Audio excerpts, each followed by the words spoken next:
ব্যাপারটা এমন না যে আল্লাহ লিখে রেখেছেন বলে আপনি বেছে নিচ্ছেন। যেহেতু আপনি এটাই বেছে নেবেন তাই আল্লাহ আগে লিখে রেখেছেন। এখানে পছন্দ আপনার, তবে আল্লাহ আপনার পছন্দ জানেন। যেমন ধরেন একটা রাস্তার মোড়ে আসলেন, সামনে 5টা রাস্তা, রোড নাম্বার 1, 2, 3, 4, 5। এখানে পছন্দ আপনার, বেছে নিতে পারেন রোড নাম্বার 1, 2, 3, 4, 5। আপনি গেলেন রোড 2-এ। এটা আগে থেকেই লেখা আছে আপনার নিয়তিতে যে আপনি যাবেন 2 নম্বর রোডে।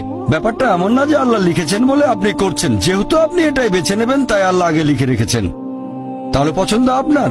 আপনি চাইলে টাকা উপার্জন করতে পারেন ভালো কাজের মাধ্যমে, হালাল উপায়ে, অথবা পারেন চুরি করে হারাম উপায়ে। পছন্দ আপনার। ধরেন চুরি করলেন, এটা আপনার সিদ্ধান্ত। তবে আল্লাহ আগে থেকে জানেন যে এই লোকটা সহজে টাকা পেতে চায়, তাই চুরি করবে। তাই আল্লাহ আগে লিখে রেখেছেন যে এই লোকটা 25 বছর বয়সে চুরি করবে।